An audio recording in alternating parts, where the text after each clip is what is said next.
Jan Suraaj party करेगी जनहित की राजनीति, धर्म और जाति की दीवारें तोड़ेगी।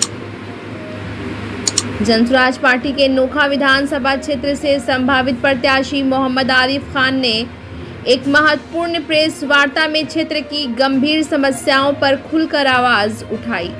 उन्होंने कहा कि नोखा विधानसभा आज भी बुनियादी सुविधाओं से वंचित है, लेकिन सत्ता और विपक्ष की पार्टियां केवल जाति और धर्म की राजनीति में उलझाकर जनता को गुमराह करती रही है।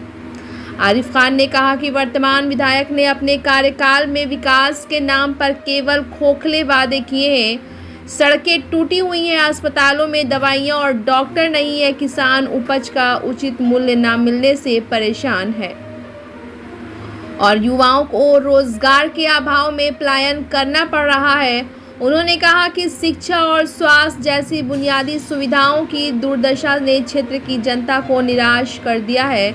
उन्होंने एनडीए सरकार और महागठबंधन दोनों के आड़े हाथों लेते हुए कहा, ये दोनों गठबंधन केवल सत्ता की राजनीति करते रहे हैं। जनता की पीड़ा और विकास इनके एजेंडे में कभी शामिल नहीं रहा। ब्यूरो रिपोर्ट, बिहार दर्शन। तो देखिए यहाँ आरिफ खान का प्रेस वार्ता है और उस वार्ते में जाहिर चीज़ है कि ये प्रशांत किशोर के बारे में या जनसुराज के बारे में जो कहेंगे मैं आपको दिखाऊंगा। क्या कहेंगे? आज प्रेस वार्ता है आपका। प्रेस वार्ता इसी मकसद से हमने रखा है कि जो चुनाव होने वाला है और जो चुनाव से पहले जो लोग जीत करके आए हैं उन लोगों ने बिहार के लिए क्या किया, या नोखा विधानसभा के जो विधायिका अनीता देवी हैं उन्होंने 5 साल में क्या किया, इन्हीं बातों का उल्लेख करने के लिए हमने इस प्रेस वार्ता को बुलाया है। एक सवाल यह है कि बहुत तेज़ी से प्रशांत की ओर एक भीड़ जुट रही है, क्या ये भीड़ वोट में तब्दील हो पाएगा? ये भीड़ नहीं है, यही वोट है।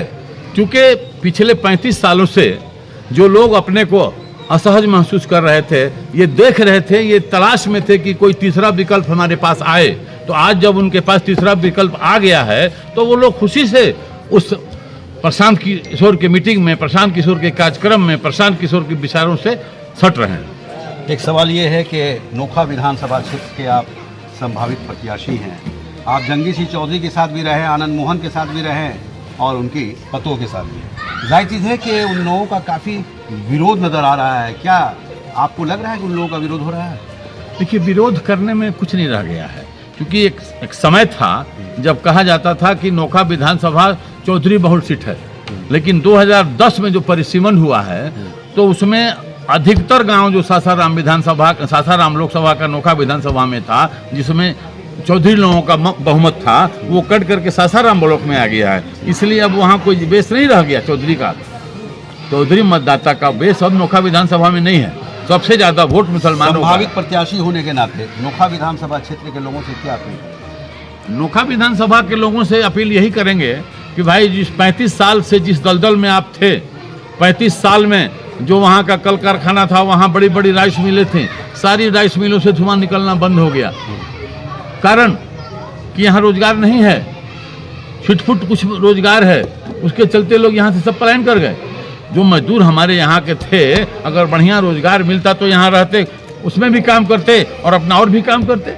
रोजगार का अभाव है, इसलिए सब पलायन कर गए और अब जो है भुखमरी की स्थिति हो गई है। इसलिए इस बार ये लोग जनसुराज जो मिशन लेकर के आया है कि हम 5 मिशन को कामयाब करेंगे, जिससे जनता को डायरेक्ट लाभ मिलेगा। उस डायरेक्ट लाभ को जनता तक पहुंचाने के लिए हमारी जनसुराज की टीम गांव-गांव, घर-घर जा रही है और उस मैसेज को सुन रही है, उस पर आगे चलने का प्रयास कर रही है, हमसे जुड़ने का प्रयास कर रही है, बिहार बदलने का प्रयास कर रही है। इसलिए इस बार चुनाव बिहार में होने वाला है और परिवर्तन निश्चित है। देखिए आरिफ खान, और आरिफ खान जिस तरह कह रहे हैं, मैं दिखा रहा हूँ, लाइव हो रहा है, पूरा देश देख रहा है। जाहिर चीज़ है कि आरिफ खान जिस तरह बता रहे हैं, आप देख रहे हैं और देख कर ये फैसला लेना है कि 2025 में जो चुनाव होगा उसमें आप किस ओर जाएंगे। जैसा ये बता रहे हैं कि फिलहाल आप जिससे दलदल में पड़े हुए हैं, उस दलदल से निकलने की ज़रूरत है, जनसुराज के साथ होने की ज़रूरत है, प्रशांत किशोर के हाथों को मजबूत करने की ज़रूरत है और बिहार बदलने की ज़रूरत है। यहाँ पे देखिए विनोद तिवारी हैं। विनोद तिवारी जनसुराज के ज़िला के वरिष्ठ नेता के रूप में जाने जाते हैं। ये मीडिया प्रभारी के रूप में हैं और कहीं ना कहीं अपनी बातों को रखते नजर आते हैं। क्या कहेंगे विनोद जी, इस प्रेस वार्ता में आप भी हैं, क्या कारण रहा है कि आज प्रेस वार्ता नोखा विधानसभा क्षेत्र में आप कर रहे हैं? प्रेस वार्ता तो जनसुराज पार्टी के पूरे जिला में चल रहा है। पूरे जिला में जनसुराज के जो भी संभावित कैंडिडेट हैं वो प्रेस वार्ता करके अपने विधानसभा में जनसुराज के विजन को, अपने विजन को, और जो वर्तमान में वहाँ विधायक हैं उनके द्वारा क्या किया गया है उन चीज़ों को बता रहे हैं। इस बताने के लिए आज यहाँ प्रेस वार्ता का आयोजन किया गया था। देखिए विनोद तिवारी, और विनोद तिवारी के बारे में मैंने बताया कि ये मीडिया प्रभारी हैं, जनसुराज के मीडिया प्रभारी हैं, प्रशांत किशोर की मीडिया प्रभारी हैं, और कहीं ना कहीं प्रशांत किशोर के हाथों को मजबूत भी कर रहे हैं, उनकी आवाज़ को शहर से लेकर गांव तक पहुंचाने की भी कोशिश कर रहे हैं। और आज भी देखिए नोखा विधानसभा क्षेत्र में ये मौजूद हैं, और मौजूद इसलिए है कि आज के प्रेस वार्ता में ये बताते नजर आ रहे हैं कि प्रशांत किशोर का सोच क्या है, विचार क्या है, क्या उनकी सोच है, बिहार को किस तरह बदलने चाह रहे हैं, ये इन लोगों की जुबानी में आपको सुना रहा हूँ। बिहार दर्शन से असलम परवेज।